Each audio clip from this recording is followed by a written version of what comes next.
Awesome, awesome. This is great. Welcome, everybody. I haven't taught this class in a little bit. I used to teach it just about every other week initially, so it's recorded in our back office probably 100 times, but it's always fresh and something new. It changes and evolves a little bit as the transaction process changed. I'm not in production anymore, but we were from 2001 to 2012, Jeremy and I. We started in the business in 2001, Jeremy and I together. So part of my background before I get into this is how I started the business. So in 2001 we got licensed. I had the opportunity to go to Chicago and mentor under a pretty successful agent, but he also ran a mortgage company, title company, insurance, kind of all in one. He really figured out the whole ancillary piece of real estate, owning a brokerage early along. So I was able to get my hands in just about every part of the transaction. And with that, I was able to learn every aspect possible in giving the best service to our clients, buyer and or seller, and also really figuring out how, as agents, we need to act and be and treat one another, but also our clients in the transaction, and really treating it more like a project manager. So I went out to Chicago. I was there for almost 3 years, and I mentored underneath him direct, and it was intense. It was 7 days a week, on call all the time. I don't really recall many days off I had with him, but that was part of the deal that we made going up there together. Was he said, look, I'm looking for somebody, and I'd like it to be you, because my mom was business partners with him in another business. But he's like, if doing so, it's quite the commitment. So I knew I wanted to do this, and I also wanted to do it well. I wanted to be successful. I was young. I was 20 at the time, getting started. So I flew out to Chicago, or drove out to Chicago, and man, was it totally different than what I thought it was going to be. One of the best experiences of my life, and what I was able to learn from him, I was been able to pass down along the way. It was like boot camp for 2+ years. He started in the finance world of things, got a degree, a master's in finance, and ended up going down the mortgage path as a loan officer, and then opened up the real estate, title, and mortgage side of everything. So the guy is genius. So not that I'm genius, but I was able to take a lot of what he taught me throughout the years and implement it in my business, and it was game changer. Truthfully made me stand out amongst the other agents and truly differentiate myself in the transaction. Being younger at the time, 20, 21 years old starting, I had age against me, believe it or not. Being young, if some of you guys, young faces in here, sometimes it can hurt trying to get that buyer or get that seller to trust that you're knowledgeable and know what you're doing. And part of what I always used, which we always say here, is the brokerage has your back. Use the brokerage as your support staff, as your support team, so that if ever is a situation that you don't know or don't understand, you have the answers to their questions rapidly. Everyone has started at some point brand new in the business, and most people are very, very much so sympathetic to that, so long as that you're upfront and honest with them at the beginning.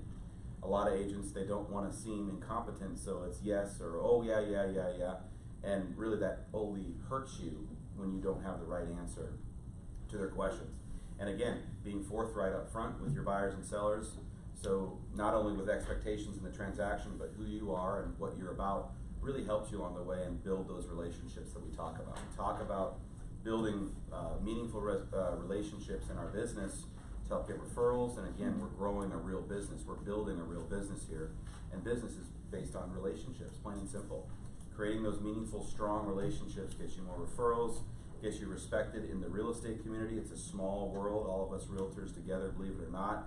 And when you're in a transaction and maybe you know that there's an agent out there that you don't like, because we're not gonna like everybody. There's a lot of agents that, for lack of a better phrase, are pretty arrogant and they're tough to work with.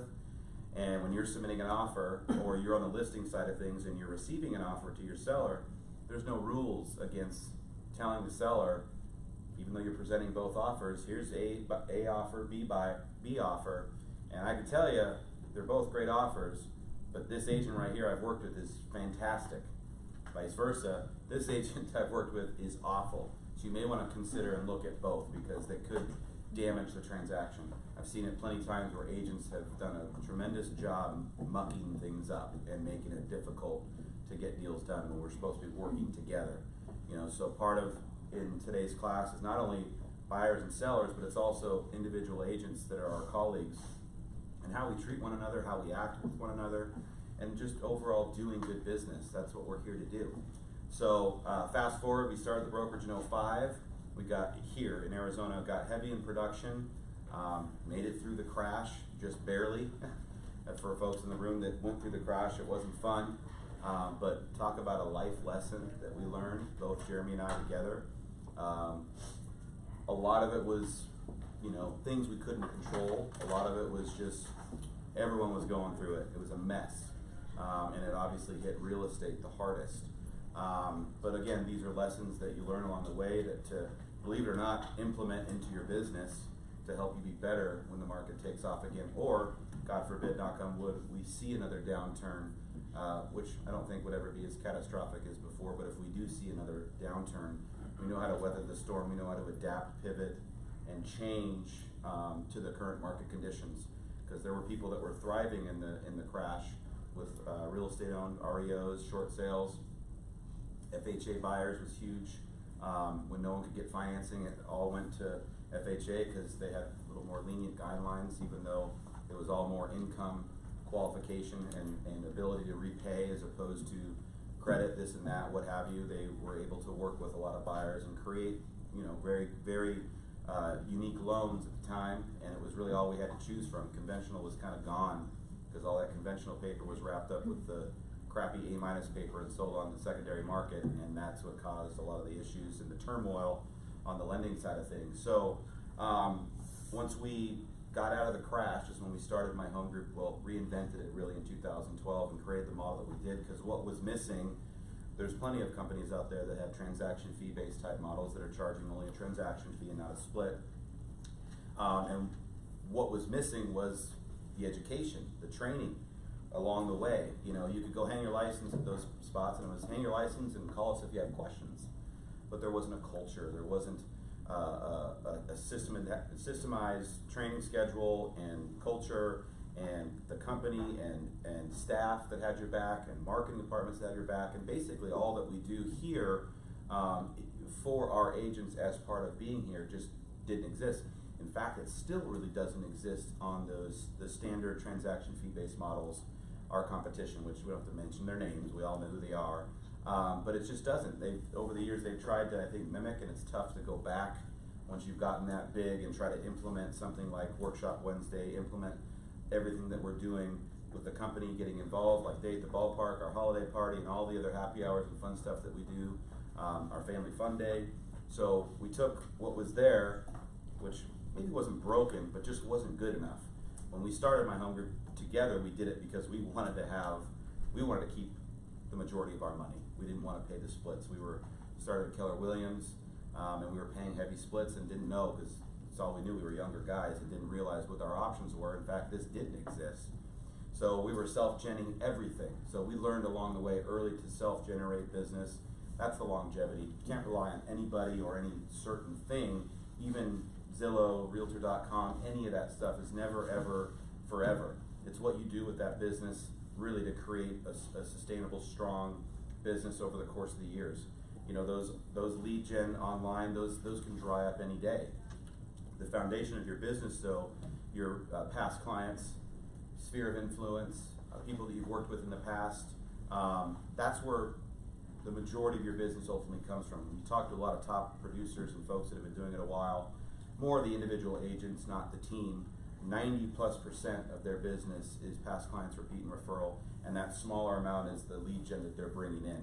And it's because they've built such a strong database, a huge database of people that have worked with them in the past, that's like their gold mine. That's truly where they're fishing from on a daily basis to get more and be more to their clients. So relying upon others is always against what Jeremy and I have taught, and that's part of this is when we do business and we start, if you're brand new, I don't care if you've been in the business for 10 years, how we act in a transaction, we can control our actions. We just can't control another person's actions. No one's ever going to do that. We can absolutely control how we are, and that you'll find rubs off on the other agent. You may get started on the wrong foot, but it doesn't matter. How we act and how we go from that point forward is really determining, in my opinion, how the transaction can end.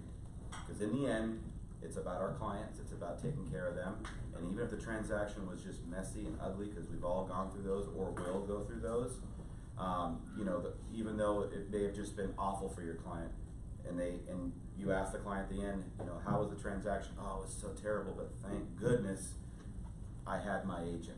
That's what we're shooting for every single time. Thank goodness I had my agent, because if I don't know what I would have done if I didn't have that support and that professionalism on their side to get us through all the speed bumps.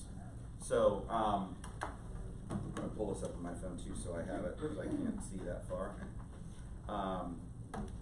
So identifying, you know, first things first, you know, identifying our buyer and seller. This is more geared towards the buyer side of things, because the seller side is really the same, just short of you know, you're getting a listing as opposed to identifying a buyer. So as a new agent, experienced agent, whatever it is, when you identify that client, it's what you do from day one. When I said we truly are project managers, it's true. We're a project manager. We're not selling homes. We're facilitating the process to get to closing. We're facilitating every piece, every moving part of that transaction to get to closing. We don't force a buyer to buy. We don't force a seller to sell. It's their decision. They're deciding the home they want based on what we show them, obviously. But we're not walking in the door. No one in the room is walking in the door and said, "You're going to buy it." Okay, I'll buy it because you said so. They're buying it because it's their home that they want to live in. So it's acting different in the mindset in the transaction as opposed to a real estate agent, professional. It's project manager. Like, keep that in mind. It'll help you understand everyone's job in the transaction too. Title, lender, insurance, home warranty, all the things, the appraisal, everything that goes on. If you understand everyone's job and what entails in that job, it gives you a further understanding so you can convey that to your client too.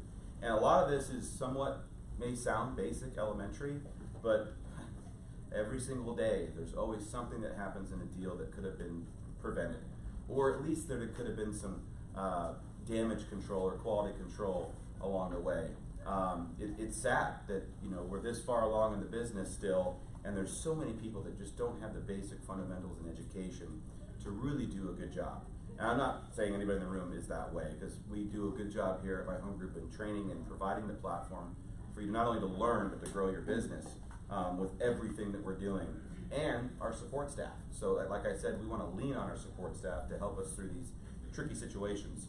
So let's work and talk along the buyer side first, and as the important pieces come along the way for the seller side, we'll touch on those as well. And of course, any questions you guys have. So on the buyer side, before anything, I hope we're getting a pre-approval. I mean, I know it goes without saying, but you hear a lot of times, it's either a friend, a family member, somebody you know, a referral.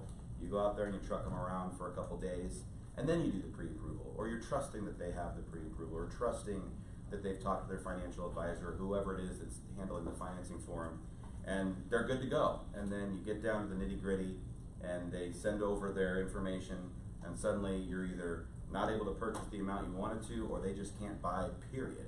And that sucks. That's not fun, because it's a waste of your time and your effort as an agent. We can never, ever get time. You know, it's choice management. We have to choose what we're doing. We can't buy the time.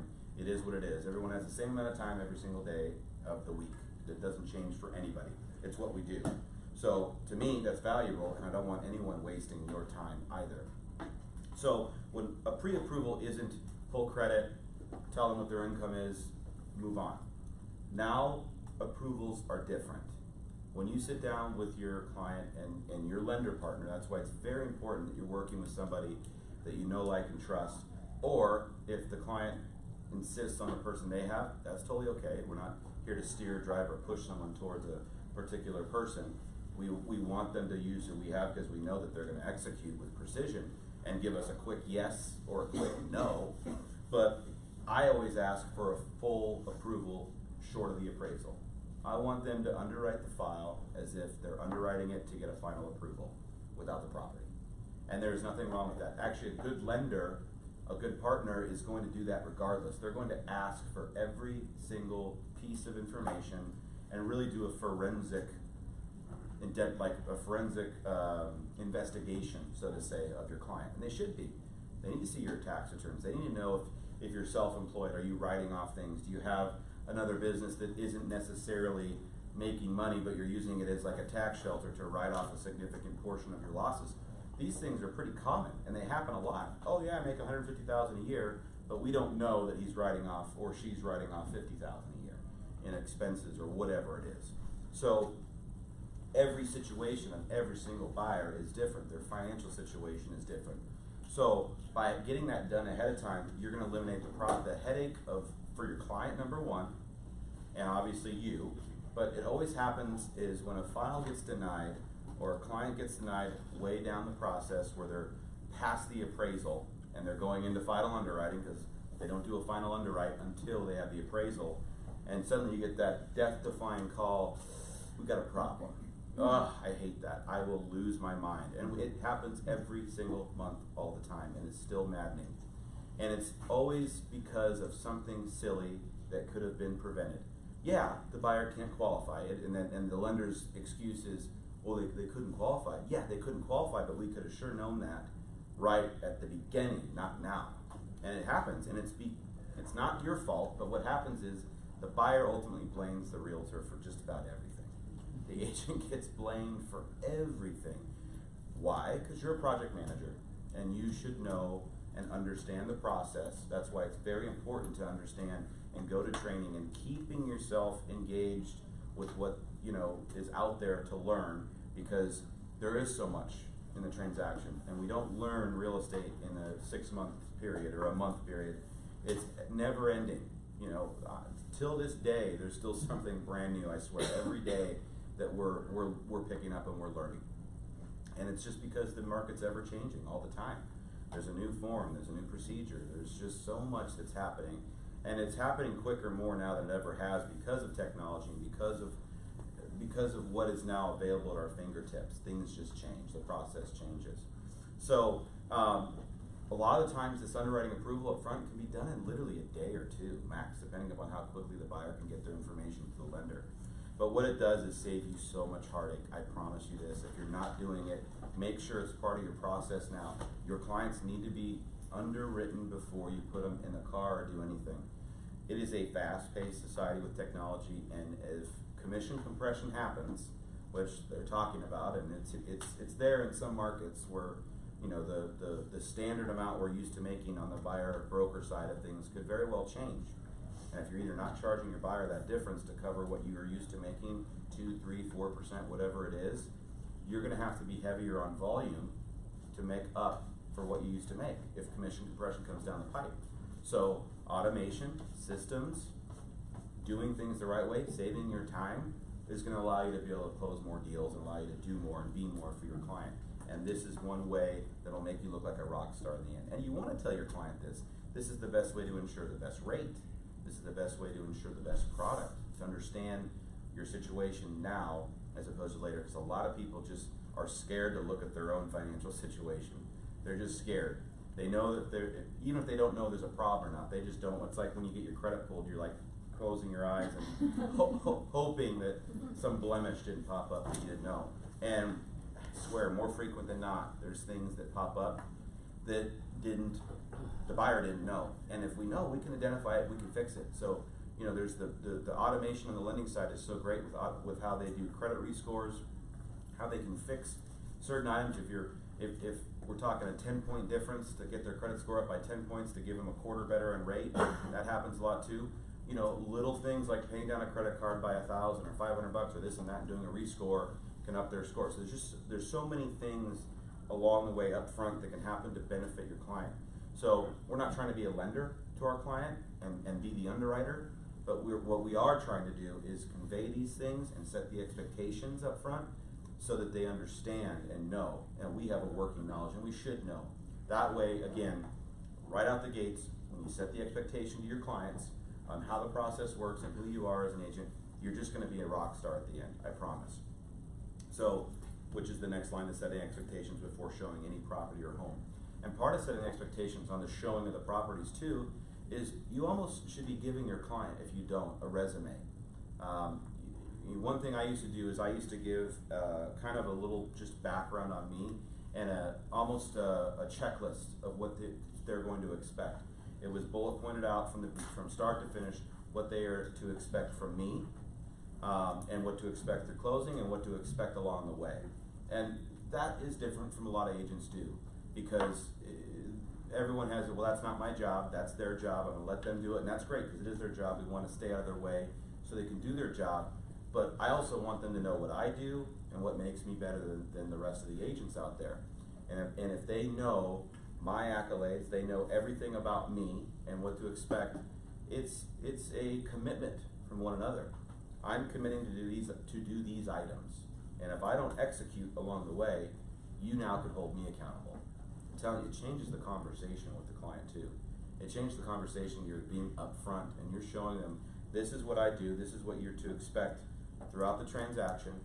And if you have a buyer broker agreement in place, a buyer broker exclusive, which everybody must have, I'll get to that, but you have to have a buyer broker exclusive signed now more than ever. If you are charging the difference, there are people that charge a fee to their client. It's totally legal, you're allowed to do it.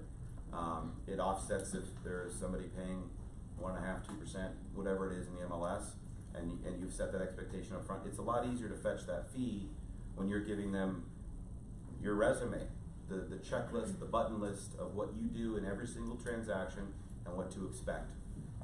You know, there's nothing worse than the agent that just kind of you know, this is what we do, blah, blah, blah, blah, blah. I'm gonna send you over some listings, pick and choose the ones you wanna do, and I'll meet you there at the property.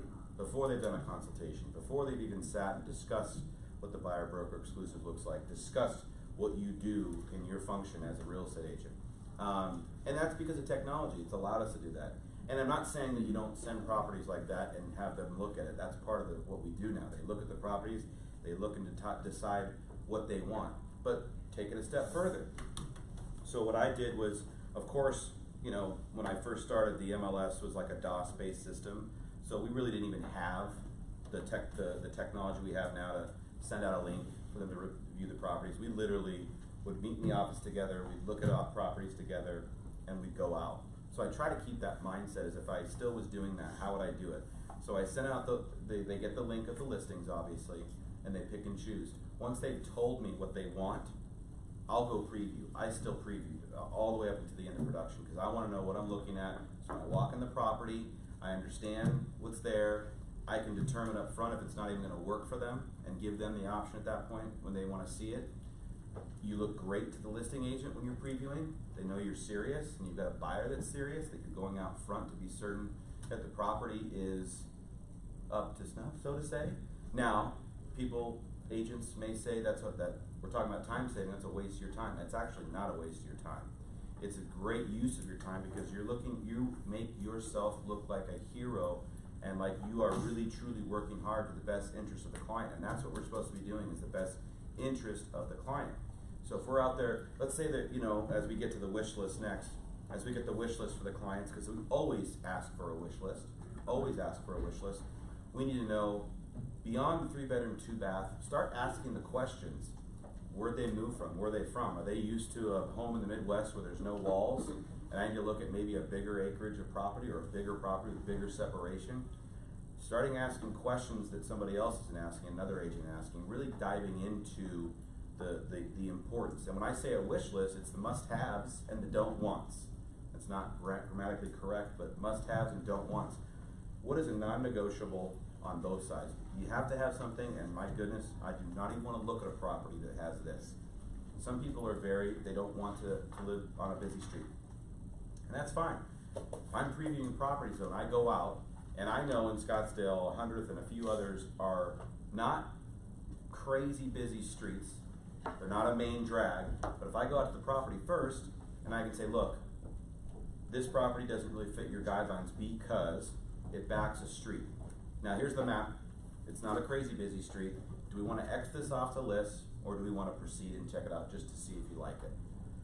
That alone is the most impressive thing a buyer can hear. You're going above and beyond your call of duty. It's actually your call of duty to do that.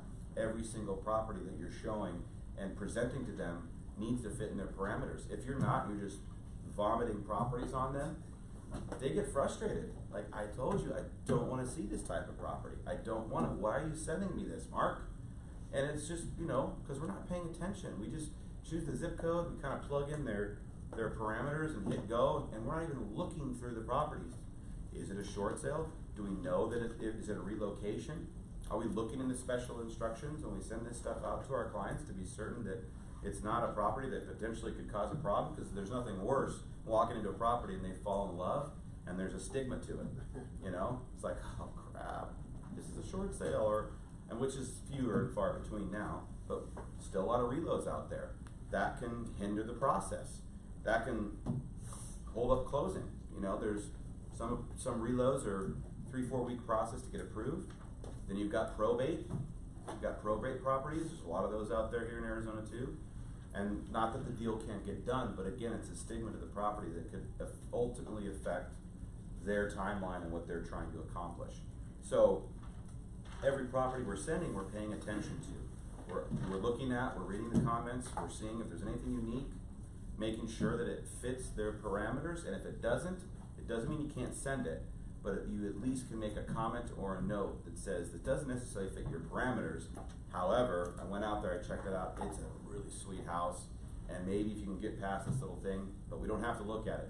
But what that does though, if you go out and preview 10 homes, let's say, not all 10 are going to be available to preview. Maybe 5, 6 are available to preview. Okay, you can't get into them all. But out of that list, maybe 4 are just dogs, and you don't even. It would have been a waste of time to go out there, and you can let your client know. Now, when you go out to show them, that's where it takes the most time, going through every single property and showing. If you can knock those homes off the list, you've saved yourself time. Because even if they hate the property, they still go in there and mosey around and do their thing. And suddenly you're 15, 20 minutes extra per property. It just screws things up, you know? So it's the little things. It's the little things that we kind of forget or don't think about when we're giving service and we're trying to identify a property that is for our client. I want them to walk away and go, that was awesome. What a great transaction. And I found the right home. I'm happy. I don't want them to feel like, you know, I kind of compromised for this. We don't want them to have that feeling. And if it takes 6 months, I've had buyers I worked with for over a year. I'm sure some people in the room have had that too. It is what it is. It takes time. Not everybody's a slam dunk. You'll get the slam dunks that close in 45 days, and you're like, that was the best commission check ever because it was the least amount of my time. And then there's ones that are hard, that take a long time. But it's what's in between that we're doing that can counterbalance if those ones take a long time. The more leads we're doing, the prospecting open houses, how we're filling our plate, which is a totally different class. But again, that should never be something that you show in your deck of cards of frustration of not finding the right property. Never be frustrated. It's their journey, not yours. You're there, and you should be privileged. It's a license is a privilege. It's a privilege to be there and to make the money that we do. Making the commission on one particular property in our industry, we're high paid if we're doing lots of volume. It's the only industry that you can do 90 hours of school and make more than a plastic surgeon, ultimately. It's the only industry, really, that you could go do that. Where else can you go to 90 hours of schooling and make more money than a doctor? Not many. So it's a privilege, you know? So my whole point to it is we need to act that way. We need to act that way. We need to act like that it took us 4 years to get this degree. We need to truly be and up the value and up the game so we don't feel the commission compression.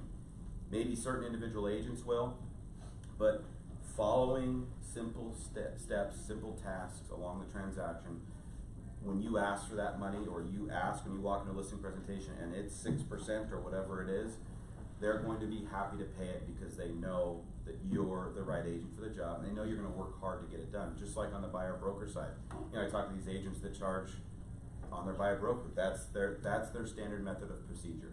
They charge and they get it every time, or the consumer fee up front. Nothing wrong with doing that if you're worth it. If you're putting in the time and effort, I think every single person in here is worth it. If you're putting in the time and effort it takes. Consumer fee up front. What was that? So, well, it's really a closing. So, there are companies, there are agents, there are teams that charge a fee to their client. It's just like on the buyer-broker agreement. On the buyer-broker agreement, there's a place where you can put in what you charge. So it's all at closing, it's not upfront, so you're not collecting it now. Right. It's at closing, it's just in addition to whatever commission you make on the deal. And it's not abnormal, we're seeing more and more of that now than ever before, is agents charging a fee for their service. Because if it does happen where, like, again, they're paying less, you're seeing a lot of co-broks now that are 2.25%, 2%, it's out there a lot. Well, that's a way to offset that, you know. Whether you consider that greedy or not, hey, look, if this particular agent that's doing that, and the agents I see doing that, it's part of their plan, but also they're working hard for it, and you know it's well deserved. It's so long as it makes sense, you know. We're not here to charge a client thousands and thousands of dollars and then collect a commission. That's just not right. But I still believe personally that every agent that's in this room that's working hard and doing their job is worth the amount that we get paid. You know, we're providing a service, and we're taking liability on for that agent too. But it's a big investment. So with that comes big rips. It's just part of the game. So setting expectations, showing the property, etc. Wish list, we talked about that, or the laundry list for the seller. So another piece too on the selling side is, which we forget sometimes, is what is that seller truly trying to accomplish? You know, yeah, they want to sell their home for the highest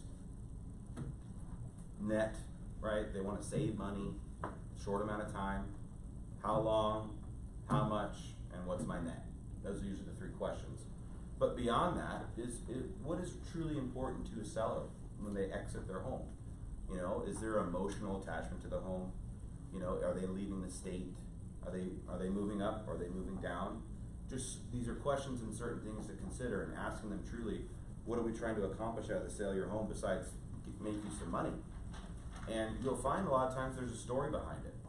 There's a story behind everything, and now with Instagram and everything that we're doing with socially, everything is about telling a story, you know, Insta stories, everything, video, everyone's life is a story, TV is a story, people are interested in stories, so I want to know what the story is of the individual, so now I can adapt to that, I can understand their story, so I can make sure that I be everything I possibly can to that client, to this buyer or seller. And it could be the seller's lived there for 20 years and their kids grew up there and they're all out, and this is an emotional experience. Well, now you know that this is a tough situation, and every little thing that happens in that sale is going to affect them personally. So these are things that we need to know and understand as an agent. You know, that's part of being that project manager, is understanding every single piece of the puzzle. You know, and heck, if they're moving down, I mean, there are people that it's a house, it's an investment, move on, and it's not for a lot of people though. But if we can understand that too, and also they can understand their options. You know, we never had OfferPad and Open Door and these other companies out there 5-7 years ago. We didn't have them. And as opposed to fearing them, as opposed to being scared of Zillow, every instant offer, the thing that's out there, blah, blah, blah, whatever, is embracing it, because it's not going anywhere, guys, at all. They're here to stay, and they're going to get bigger. It is what it is. They're not going to take the market share. They're still going to have that 5 to 7% market share because they're just a big investor. But they are now offering a process. They now have realtors working for them. So how do we walk into a listing presentation and be able to combat that without coming from a space of fear? Well, if they're a buyer or seller, or if they're a seller, they're listening, they're watching TV, they're listening to radio, they're seeing Facebook, the ads, they're going to know about Open Door, they're going to somehow find out. And wouldn't you rather be the one to tell them first as opposed to them finding out about it? So I walk in the door, I'm going to have an offer from Open Door, I'm going to have an offer from OfferPad, I'm going to show them, I can even get a Zillow instant offer and have it ready for them.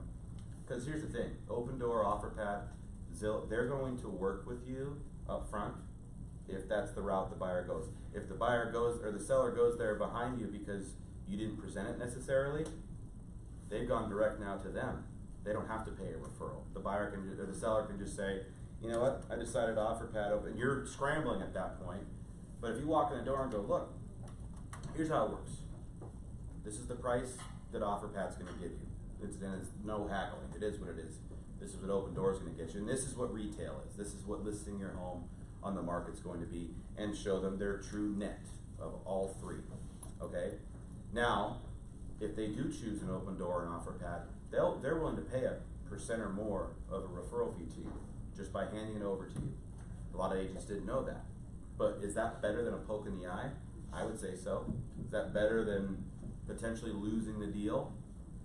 Most people are not gonna choose that route, but they are gonna certainly appreciate the fact that that stuff doesn't scare you. This is what I do. I'm an agent. I present all offers. I present everything that is at your fingertips. I don't want them to go fish around and find themselves, because that just gives them an opportunity to back out or not use you. And again, I would rather at that point make a % than 0, because guess what? That %, I don't have to do anything. 0 liability. I'm just handing over a referral. And now I look good to my client because I'm looking out for their best interests. I'm not seeming greedy to them, right? And you're gonna get much more referral business from that agent or from that seller or that person than you ever would have before, because you're being upfront and honest with them about what's available at their fingertips. No one wants to hear that. No one wants to do it. I get it. I'm better than OfferPad. I'm better than Open Door. And you probably are. I mean, most agents are. Yes, and they're going to get more in the open market. But some people just don't want the stress. They don't want the open houses. They don't want people trampling their home. They don't want the sign in the yard. They don't want to deal with the escrow, the inspection, the roller coaster of emotions of a real estate transaction. Some people are, I think it's silly, but some people are willing to take a 20+% hit. And if that's the case, great. I just want to be the agent that is involved with it and be able to give them that opportunity and give them that option as opposed to them finding it itself. So that's part of, again, understanding the laundry list of a seller. So I want to know everything about them. That could be the reason, they could have gotten referred to you and they're just giving you an opportunity. And when you walk in the door and wow the hell out of them, it could have been a deal you didn't have before. So it's super, super, super important to understand the needs and wants of our clients, but the seller specifically, because they have so many options and so many agents to choose from too. I talked about that with the lender piece. So, back to the searching piece of the don't just set up the auto portal. So when you're searching for properties and we're sending them out to our clients, one thing I always do as well is I do a manual search. Agents make mistakes when they're plugging in the MLS. They can misspell a community, misspell a subdivision, mess up on the number of bedrooms to the house, bathrooms, whatever. So when I know where the buyer's searching, I put in that zip code and basic parameters around that, and then I go search myself. And you'll be surprised what you find that pops up that necessarily you wouldn't have seen before because you did an auto search or you let them search. You are the agent, you have control of the MLS. Believe it or not, because of that, I mean, we have access to the MLS, we get a lot more data than the buyer and seller can get on their own. And they don't necessarily, they can't fish and search like you can and really look at specifics. But one of the examples I had was back, I don't know, it's probably a decade ago. I used to do a lot of McDowell Mountain Ranch, and one of the agents put McDowell, and they spelled mountain, M-T-N, ranch. So everyone was searching McDowell Mountain Ranch. This person's property didn't show up. So I was just doing my little search, put in zip code, price range, and I'm like, holy cow, there's one in McDowell Mountain Ranch right there. I'm like, why didn't it pop up? I thought I was doing something wrong. And this silly agent put MTN for mountain. And so I called the agent like, hey, bro, FYI, your property probably hasn't been looked at. And sure enough, it'd been on the market for like 30 some odd days. And he was trying to figure out why he wasn't getting any showings. It's crazy. Because people search like that all the time, so it's the little things we don't miss. So just, you know, it's not going to happen all the time, but it's going to happen. Something's going to pop up that you otherwise wouldn't have seen before by doing the manual search. So, and again, it's cool too when you find something that they don't find, because they're out there searching all the time, and then you send them a property and they're like, oh my gosh, I didn't find that. How'd you find that? Because I'm a realtor. And you don't have that access. I'm better than you. We talked about previewing properties. Once it's identifying, when we actually make or submit the offer, so to say. So nowadays, again, technology with DocuSign and everything in zip forms, which potentially could change, and all that we have at our fingertips to automate the process is great. With that comes sloppiness, in my opinion. You prepare the offer for your client, You send it over to them, get signed, DocuSign, you get it back, and you take it and you push forward and you send it to the agent. Off we go.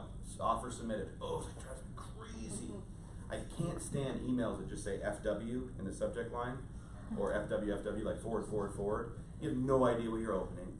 Okay, you don't know how busy the other agent is. How many offers do they have? Do they get on a daily basis? How many active listings do they have? How many active buyers do they have? I don't know. They could just be doing one deal and they're waiting, hitting refresh for an offer to come in. But in most situations, they're not. Those types of emails can get lost. Or if they have to click, open, scroll, get down to the attachment, open it up, you know, all those little steps. I personally like to make things easier on everybody. So, very elementary, there's a way to do an email, there's a way to compose and send an email off to another agent to make sure they see it and make sure you look like a professional. It should have the address, it should have the buyer's name and the seller's name, and it should say offer for purchase. And that should be the first thing in the subject line, offer for purchase, and all that information after it. It also makes it easy to find the email later too, if you're looking for emails or if someone's searching for an email. And the reason is because, you know, people are busy. And the moment you hit refresh in your email box and it says offer for purchase in your subject line, regardless, you're gonna open that email, right? And then, why are we not talking and establishing a relationship with the agent before we even submit and hit send? Why aren't we composing the email, a thought out email? Hello, agent, my name's Mark Hutchins, this is my buyer, here's the property address, attached are all the documents, such and such and such and such. Please confirm receipt of this email, thank you. Super easy to do, no one does that. Before I even hit send though, I would pick up the phone, I would call the agent, I'd introduce myself with a smile, because I want them to like me, I want them to choose our offer, I want to get off on the right foot. I don't want to be like that arrogant agent that we all know and we've seen out there, and have a conversation. Hi, Mr. and Mrs. Agent, this is Mark Hutchins, my home group. I'm submitting an offer on 123 Main Street. My buyer is such and such. I just wanted to make sure we had a conversation before I hit send. It'll be in your email box in 2 minutes. What does that do? Establishing a level of trust to start, establishing a level of I'm going to do what I say, establishing a level of communication right off the bat. When you hang up the phone, you hit send, the agent sees the email, they're already looking for it because you told them. Here's what happens a lot. We go show a property, the buyer loves it. Agent calls for feedback, and we like to give feedback. Always give feedback. It's courtesy. It's a common courtesy. Give feedback, even if it smelled like a foot. Tell them it smelled like a foot, and you're moving on. You know, just tell them. Be honest. They want honest feedback so they can give it to their seller. So, yeah, my buyer likes it. I think you're going to be getting an offer. I think we're going to submit an offer on it. Never ever tell an agent that you think you're going to submit an offer unless you know 110% and you've written the offer and you're getting ready to hit send.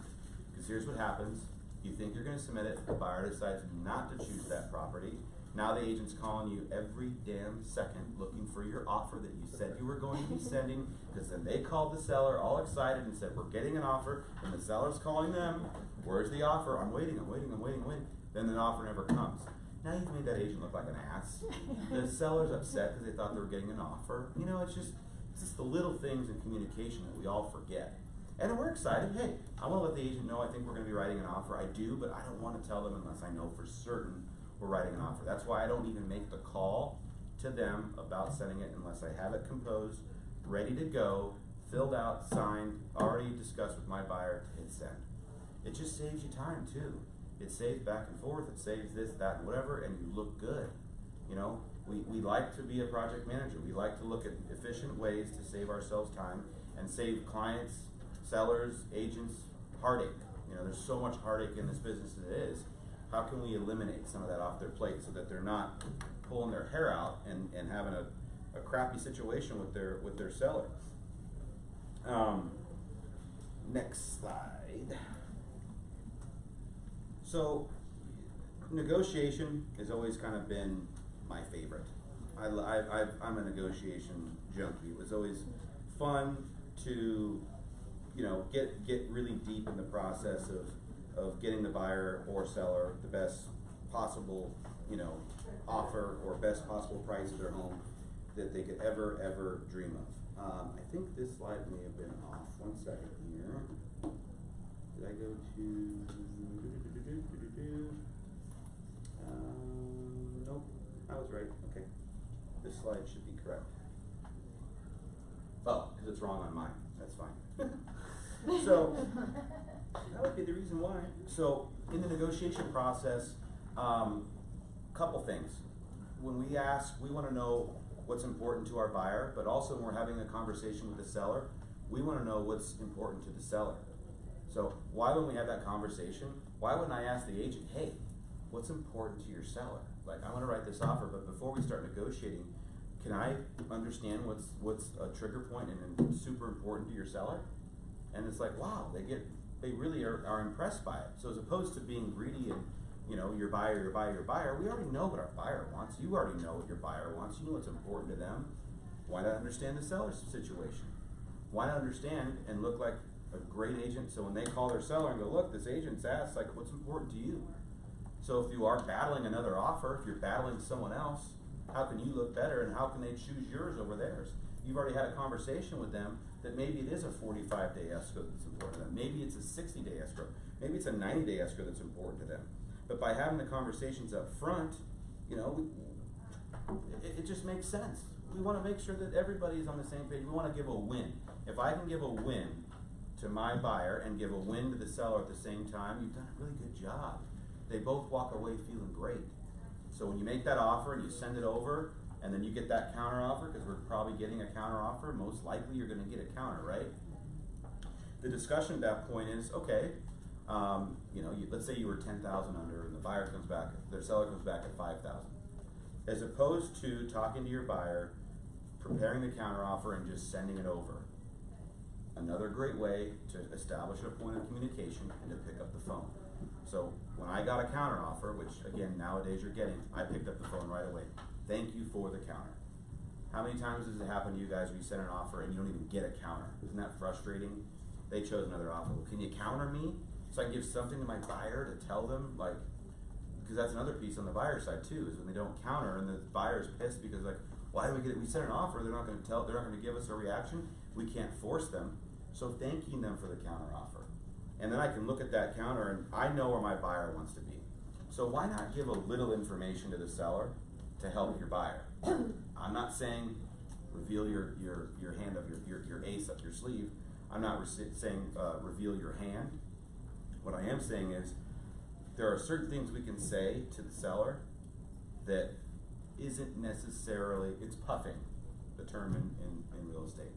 If I know my client's going to go to 190, okay, and we're at 185, and the seller countered back at 185, and I know for a fact my client will go to 190, and they've discussed that with me, and they told me, let's go 190. And I have a conversation with the seller, and I go, look, I know for a fact my client will come up to 187. I know for a fact they'll come up to 187. Before we go down the hassle of back and forth counters, I've seen 9 counters before. 9. So annoying. Stupid little price adjustments. Title company, home warrant. You're 9 times. Someone didn't pick up the phone there. Someone decided not. They was just, let's just go back and forth and emails and this and that. 9 flipping counters. Pick up the phone. So you have a conversation. I know, right? So doesn't it? So you have conversations. I didn't tell them that my buyer will go to 190. I don't want to tell them that. I don't want to reveal everything. But my buyer already told me I'll go to 190, and that's where they're going to go. So I can tell them that information. I'm not breaking my fiduciary to my client, but I also want to get them the best deal. But I can tell them my buyer will go to 188. I know that for sure. Will you have a conversation with your seller? If they'll go there, if they agree to that, why don't we just put a counter back together for the price, accept it, and call it a day. Saves ourselves some headache. Now, the listing agent can go back to their seller with a win. Hey, I got some information. I know for a fact the buyer will come up to 188. Will that work for you, Mr. or Mrs. Seller? And 9 times out of 10, if it's close to their price, obviously, they're going to accept it and they'll put it out there. And then now you look good to your buyer because they didn't go all the way to 190. You can call and say, hey, look, I got it done, but I got it done at 188 as opposed to 190, which gives us maybe a little flex for closing costs or whatever the heck. Whatever. Again, communication. Communication solves so much. You know, they say in real estate school too that we have this, it's our phone, and no one uses it, which is true. I mean, of course text is great, and text is going to happen throughout the transaction, emails, But we don't start with text, we don't start with email, it's a phone call. So we can set the expectation. And once you make the conversation, once you get through the counters back and forth and accepted offer, well then now you can text. Hey, just so you know, the inspection's tomorrow at 2 o'clock, does that work for your client? We've already established a good relationship with them and had conversations, so it's not inappropriate at that point to send a text, or it's not out of line to send a text. I just don't like starting out with a text. There's something wrong with that to me, where I really do want to have a conversation with folks. I want to hear their voice, and I want them to know who I am too and hear my voice. So once we've negotiated the contract, and they've sent back, and let's just kind of fast forward to the next piece. Before I go there though, the 45-day piece on there, 45-day close of escrow. We have to give our third parties, our lenders, everybody has to have time, okay? There's nothing wrong with closing early. If we're done, the file's complete, it's underwritten, everyone's done their job, and we're before close of escrow, and everyone agrees, nothing wrong with it. There's no rules against closing early. As long as everybody agrees to it and we can get it done, awesome. But there's nothing worse than not giving yourself enough time. I'm all about, I'd rather have more time and close early. Because why? Rushing screws up everything, for everyone. It screws up the seller, it screws up the buyer, it screws up the lender. When an underwriter feels rushed, it's not that they make mistakes, but they find more shit. Pardon my French. They find more to ask for because they're feeling rushed. Why? How dare you rush me? And underwriters are like God. You know, they're going to find whatever way to pick up the file. But look, if that file has never come across their desk, and finally it makes it, and it's a full package deal, we're not rushing, so we're pushing it through the pipeline. We're waiting for the insurance policy. We don't have it yet because we're rushing everybody. That's an underwriter's nightmare. They want a complete file, complete package to underwrite and make their decision. That's just how it works. So, if we're conscious of that at the beginning, everything's a trickle effect. If we're rushing and we don't have everything in place and we don't have everything that's supposed to be in the file there, we do it, there's mistakes are going to happen. And when mistakes happen, we'll never hit that 30 days. It ended up going a lot further past COE than we ever anticipated. And just having that extra 15 days really helps. What it does is it allows us to get to the BINSR. We got 21 days now that essentially could happen. If everybody took the allotted time at the BINSR, it's 21 days before we even get to moving on. It's 5 to 7 days for the appraisal to come back now, right? It's 24 to 48 hours for an underwriter to even give a preliminary approval or approval prior to conditions. And it's the same when it goes back in underwriting, you get a final approval. And then once you get a final approval, then it's 40 hours just to get to funding and to doc drawing. And once the docs go out, then you have the TRID. And once TRID's up, so see what I'm saying? All these things start piling up and you're not thinking about that. And then while you give 30-day close of escrow, it's not 30 days. It's those 5 business days in between, excluding holidays and weekends. And let me tell you, underwriters aren't working on the weekend. They are Monday through Friday, 8 to 5. Boom. Same with most escrow officers, insurance companies, all the above. We're the only ones that have to work every damn day, all day long. We're the only ones that people don't respect. So by getting that extra time so that if you do get to the end and you're ready to go, like I said, hey seller, we're done. You cool to close early? Yeah, let's do it. All right, everyone agrees, let's go. Done.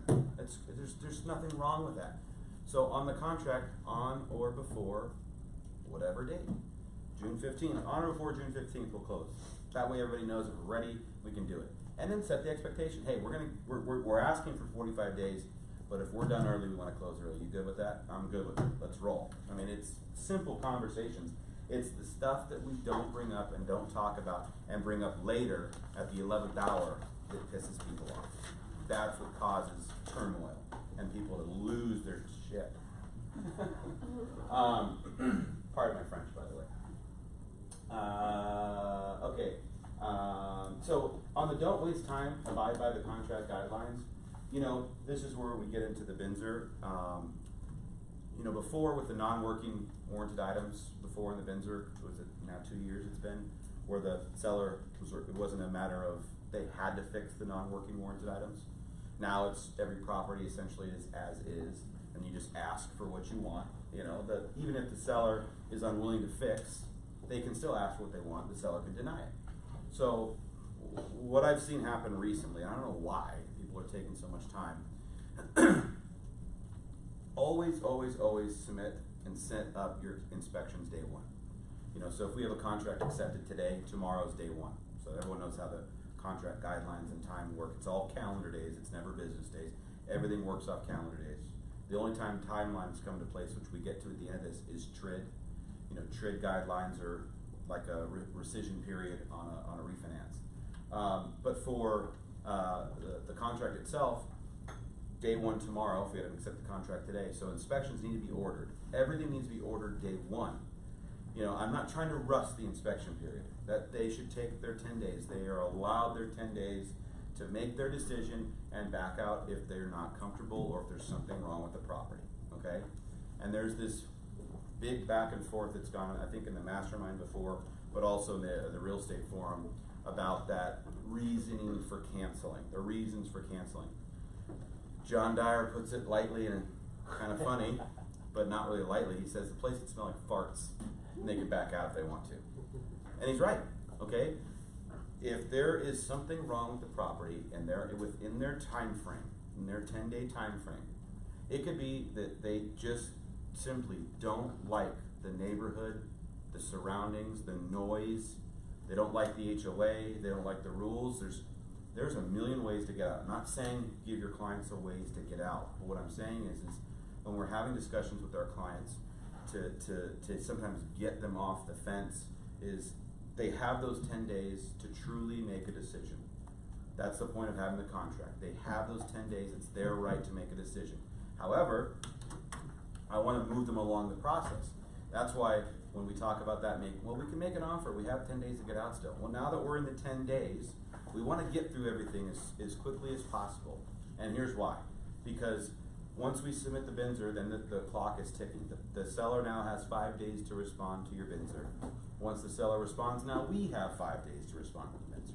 And if we're up against this COE, this close of escrow, and we all take our flipping 5 days, we essentially could be 21 days into the BINSR approval process. And there's just no reason to take that much time.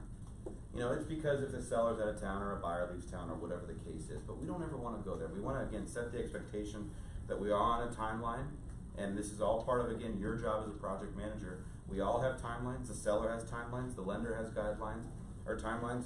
So we want to abide by them so everyone has the opportunity to do their job and do it correctly. So I want to get through the process with you and make sure we do our due diligence, but I also don't want to sit on our hands. I want to keep us moving and going. And by getting the inspection done early, that allows us to find out early along the process if there's something wrong that maybe the buyer doesn't like. Because if we wait 2-3 days to order and it takes the inspector 3-4 days to get out there, then suddenly what are we? We're rushed. We're rushed to get it in before that 10th day at midnight. And that's where it goes to, is that 10th day, whatever that 10th day is. If it's Friday, it's up to midnight. You can submit it over, okay?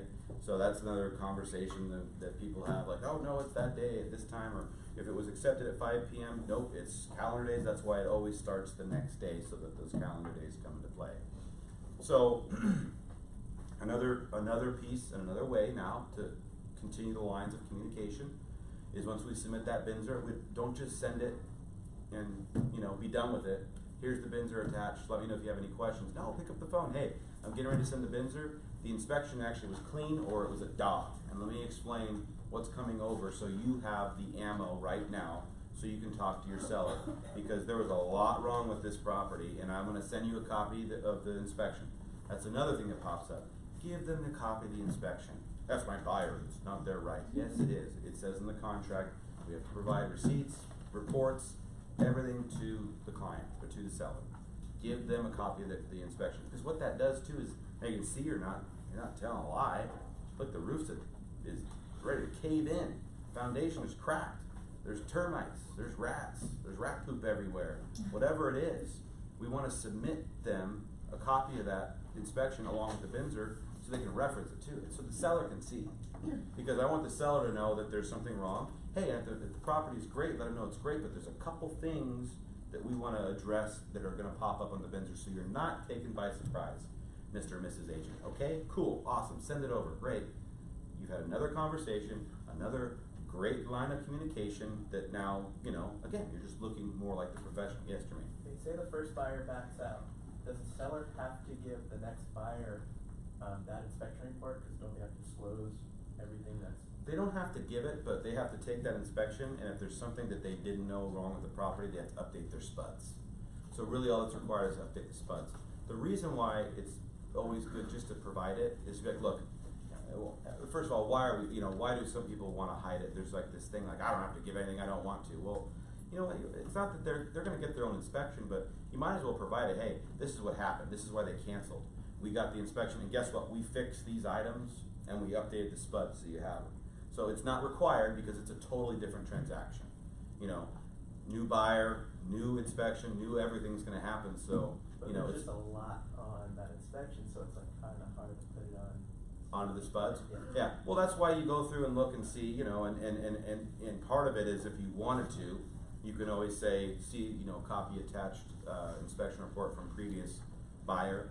You know, if you wanted to write that into the spuds, that way you could too, because they are extensive. But a lot of it you can summarize. Like, there's not a lot of space to write on the spuds. You know, it's like a yes or no, and then there's a please explain.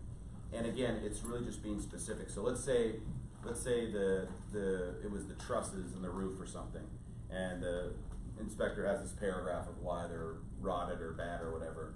All the question or explanation is previous issue with truss, now fixed, see attached report from previous. But that is based off an inspector that you don't know if you can trust or not. True, but it's up to the seller at that point to decide if they want to just over disclose or not. And if there's pictures and there's truly an issue, like again, I'm just using truss as an example, and you could see there's something wrong, it's just better, you know, that's why we always say disclose, disclose, over disclose. You know, every single lawsuit that a seller has lost, it's always because it's something with those spuds that they screwed up on, that they didn't disclose. And a lot of times, like a situation like that, they can prove prior knowledge. It's very easy at that point to prove prior knowledge. So for me, like when I sold my place, I was just like, I answered almost yes to the things I just didn't know, because I didn't know what the previous seller had. Like where it asked, do you have termites? Well, I know during the time I had the home, I didn't have termites. I didn't, but I put yes, because in Arizona, it's not a matter of if, it's when. So I just did it, you know. Of course, roof issues, I'm not going to say yes, I have roof issues if I don't have roof issues. But there's just certain things, it's better just to be forthright and give them as much information as you can so they can make the decision. I'm not trying to kill a deal or anything. That's just, I've always seen the lawsuits that happen are people that are just more vague or I don't know or whatever to it. It's just easier sometimes to not get yourself in a pickle and have your client just be as completely forthright and as much as they can explain as possible on that. So, have you run into a situation where someone asked for an inspection or something from them? Yeah. Did you guys give it to them? No. Good work.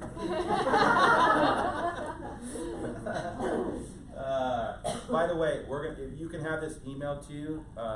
If you're taking pictures, we email this out. We have a whole deck for you, so you don't have to take pictures of it. Thank you. Sure. Oh yeah, the last thing on here, which wasn't on mine, sorry, is which I'm kind of jumping through because it's all kind of in my head because it's different on my phone, but with that 24 hours, that earnest money also, that needs to be within 24. It doesn't like say it on there, which kind of drives me nuts, but within 24 hours, escrow needs to be open. Obviously, a Friday at 4, you're not going to get it done until Monday. It's really like the next business day, but just be conscious of that. Believe it or not, you can get cured for that right away if it's not, you know, deposited within the next business day or 24-hour period of time.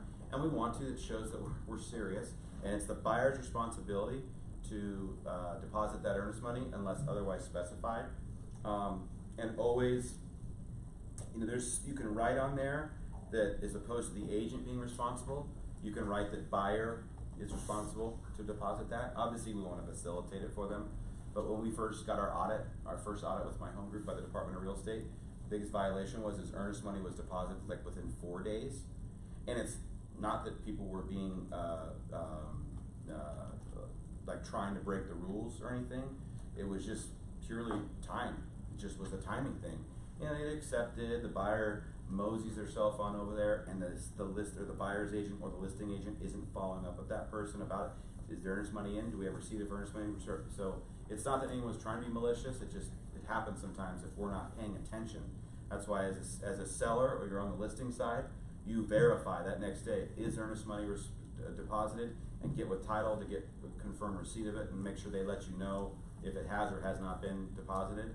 Don't wait and rely on the buyer's agent ever to do it. Don't rely on any agent to do anything. It's your job, in my opinion, on all sides, to get the information you need, to get the loan status update every week, because they're not just going to send it. You need to be on top of your game with that stuff, just like earnest money too. Just be cautious. I've seen it where what happens is earnest money doesn't go in, the listing agent didn't ask, title doesn't know to really send the receipt, they don't receive it. They're not pushing to get it, by the way, rarely pushing to get it. Buyer's agent never said anything. The buyer ended up canceling for some whatever reason, and there was no earnest money in the account. The other issue was 12, 13 days, I think John said it was, 12, 13 days went by. They didn't submit the BINSR in time, which means the seller could have gotten the earnest money, and the earnest money was just never deposited. And again, no one, I don't think it was negligent, it was negligence. I don't think it was intentional negligence. No one followed up.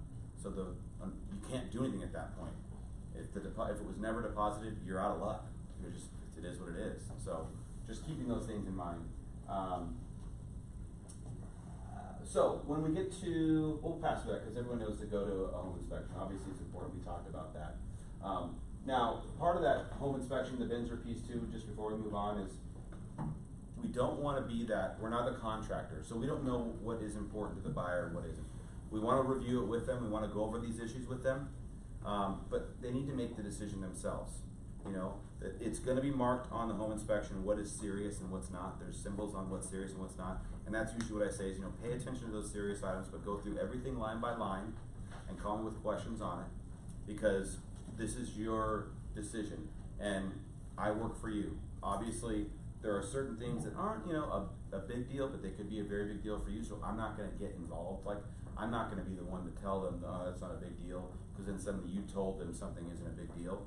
I let them make their decision. I answer the questions I can within my limits of a licensee, but I don't like to step over those boundaries because, you know, hey, a cracked tile or a cracked piece of cement in the front of the house that is a safety hazard because someone can trip, that's not a big deal to me, but it could be a big deal to somebody who is, you know, disabled or older or God knows what. Children, there's a million reasons, we don't know.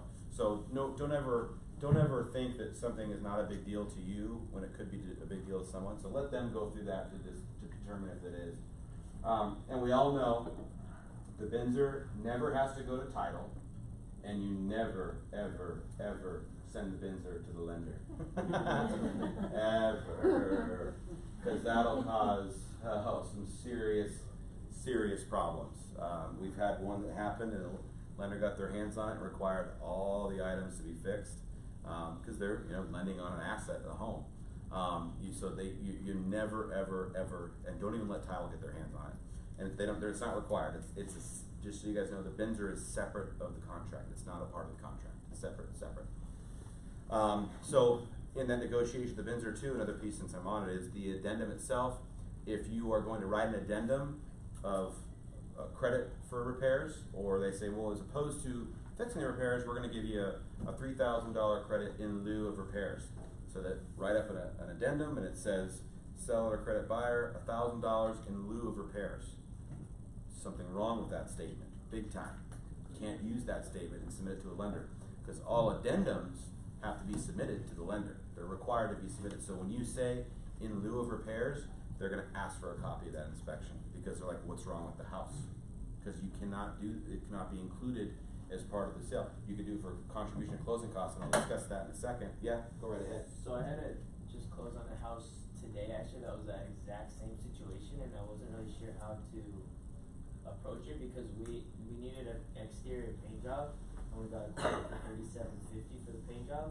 So she told me to put it on the BINSR with the exact amount. So I put in lieu of seller credit in lieu of $37.50 for exterior paint job, and then she took it as the $37.50 was for all repairs, not just for that one, cause we also asked for the garbage disposal and, windows to be fixed in there. Mhm. So she took it as that, so we ended up just biting the bullet and just using some of that money to help pay for that stuff also. Mhm. But like in the future, so like what's the best way to do that? Is it always addendum and leave all figures off the Binzer? So anytime, so the Binzer is what you're gonna use to instruct it to do what you're going to do. So if you're going to issue a credit, okay, that is on the Binzer. So the credit is gonna say, look, and you have to specify, cause if it's vague, then no one knows, and once you create that addendum and move on, it's somewhat irrelevant, if you get to that point.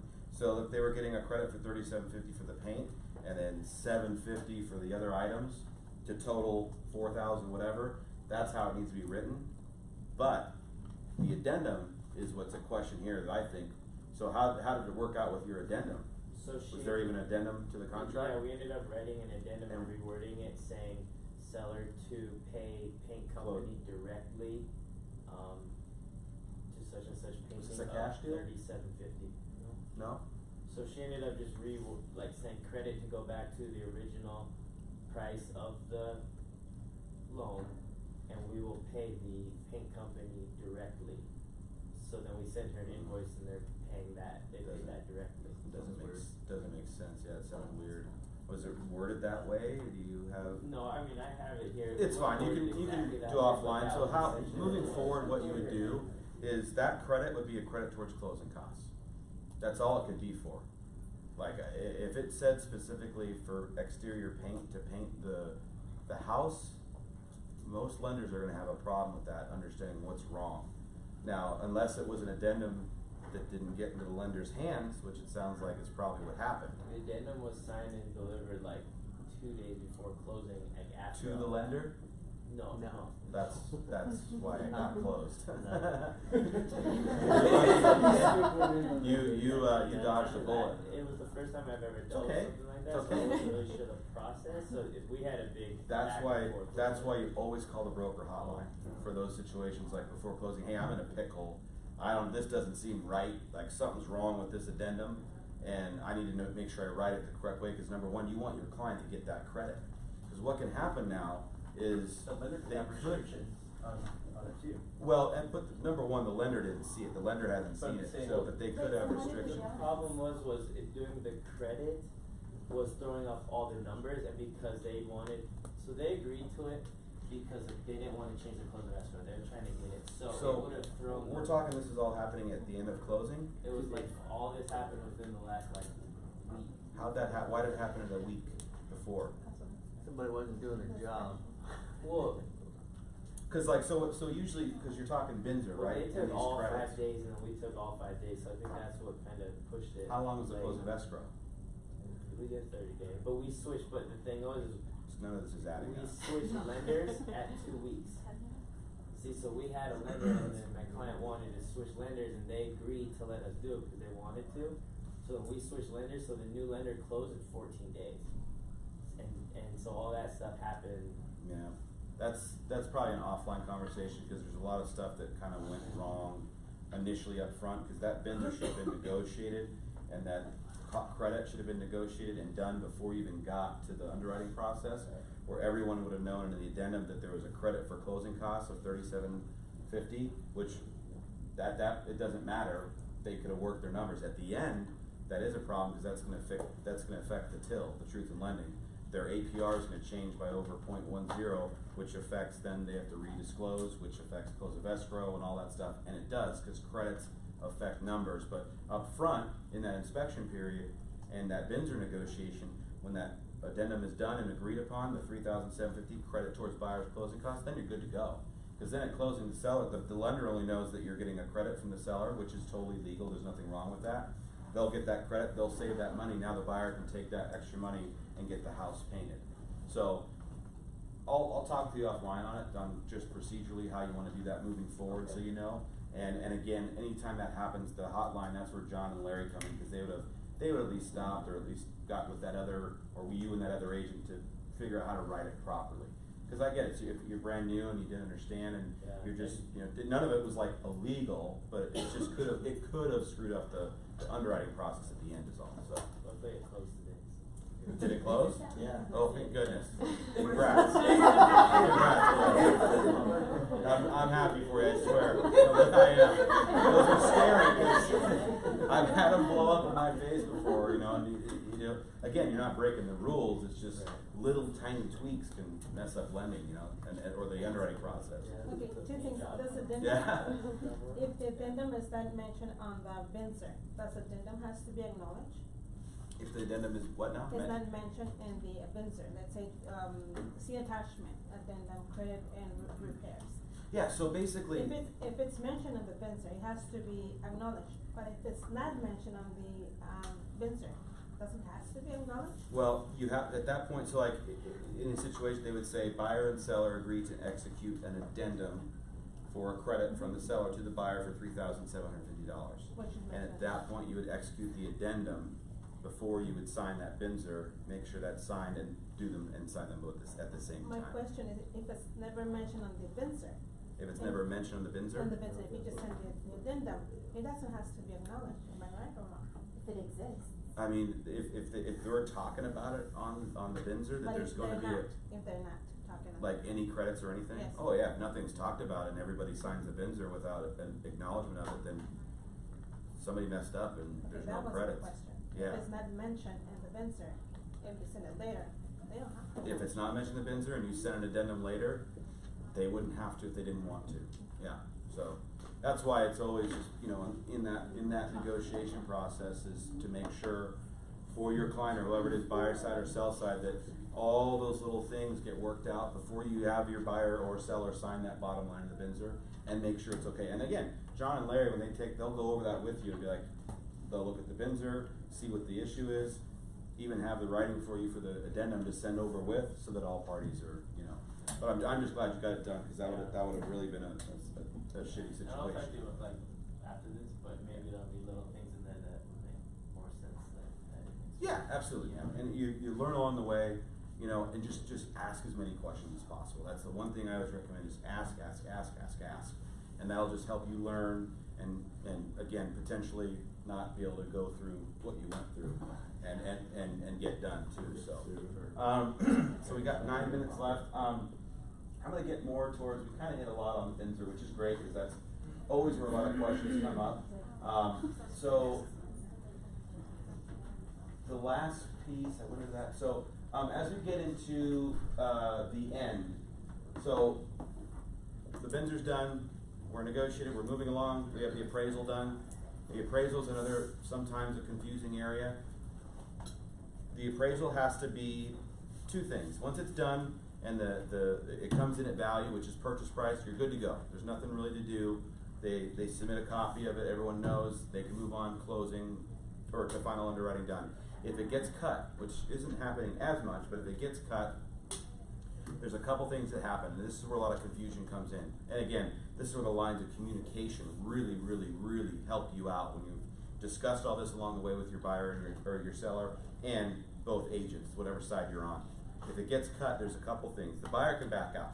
They have a total out. This is the purchase price, appraisal's $5,000 low, they can walk away. Now the seller can drop the price to the new appraised value, execute an addendum, change the purchase price to the new appraised value, okay? That could change some terms though, with, if there was closing cost credits or things like that, but we don't need to go over that now, but just, that's that process of there. Or buyer and seller can split the difference. Buyer can also pay the difference. Never, ever, ever, ever, ever, ever, ever let your buyer pay the difference. Ever, ever, ever, ever. Don't let them split the difference. And if they are adamant, they want to pay or split the difference, then you need something from them in writing stating that you said specifically not to do it, and they don't agree with you, and they want to do it. Because this is what's happened in the past. The buyer gets amnesia. Hey, forget about it. Why didn't you tell me? Because you told me that you were going to pay the difference. You look at it, it's on the settlement statement. You paid the difference, dummy. Well, I would have done that. I would have done that. Well, you did it, They get amnesia. A lot of this stuff happens, they just forget. It just needs to be in writing, just an email that says, I so-and-so, and my agent's Mark, and He said, no way, Jose, and I said, I'm doing it, man. However you want to do it. Not like that. But, you know what I mean. That way you can put it in the file, you can even upload it into SkySlope, so it is with there, the brokers see it, we see it, we sign off on it, and move on. That's fine, that is truly their decision. I will advise everything, I will let the deal crash and burn before I let them do it. Because that's just how I am. I don't want to ever be responsible, because when those lawsuits come, every shark-blooded attorney comes after you and everyone. They just want to take everyone down. It's just standard method of procedure. Just make sure they know that, you agree to this purchase price. That is what we're going off of. And if it's not appraising for this, there's something off. Clearly, an appraiser, which most of them nowadays are really doing their job, is not seeing the value there. And you can contest it. If you wanted to contest it, it's going to take more time. But you only have 5 days from the moment of receipt to cancel. So that appraisal that comes in cut, if you don't tell the other side within 5 days that you're proceeding or not, it doesn't matter. You're now buying this home and now you are paying the difference. You don't have a choice. 5 days from receipt of it. Yes. To contest it, you have to come up with 3 other properties that are not Yes. appraisal. So to contest, that's a good point. When you contest, and also you got to get. Sometimes the lender won't even do it for you. They say, no, we don't care. That's the appraisal. I'm not going to contest it, and that's their right. But if you do, you have to have 3. A lot of times they want 3 comps that aren't on there. They want pending. And they need proof, because again, appraisers now, it's a formula. They're not, until you get up to 1.5, 2+ million extravagant homes, that's where and they have a different license, by the way. It's in a different appraiser's license to do that type of appraisal. That's where you're going to see big adjustments. $50,000 adjustment, this, I'm coming, $50,000 adjustments, this and that. That's where you see that stuff. But on this, most price ranges, 0 to 600, it's a formula. They take the comps that are there within this time frame, within this miles or distance of the home, and it spits out a value. They'll do this and that, and they can adjust here and there, but it's not a lot. You won't see big adjustments because of the issues that happened before. So I'm fast forwarding, I'm going. Okay, so really quick, I just want to go over trend and time process at the end, since I did get through a lot, which is good. When you get to the end, again, this kind of goes with the 30 or 45-day close of escrow.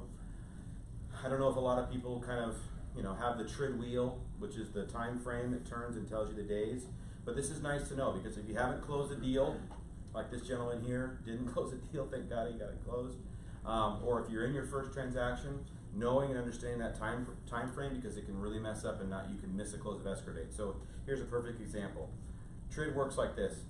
Documents are delivered that say today to title, okay? So they're delivered today. The buyer now has a 3-day window, the 3-day rescission period, just like on a refi. If you ever refied your home. So if docs came today, Wednesday, they have Thursday, Friday, Saturday. Saturday is considered a rescission period. Sunday is not. So the next day that the buyer can actually sign docs, physically sign the documents, is Monday, okay? So if we're up against the wire and we did a 30-day close of escrow and it's Wednesday and we're close of escrow is Monday, you better have a lender that can just pull out magical things that can happen and fund and record and table fund, which means they fund at the moment you sign.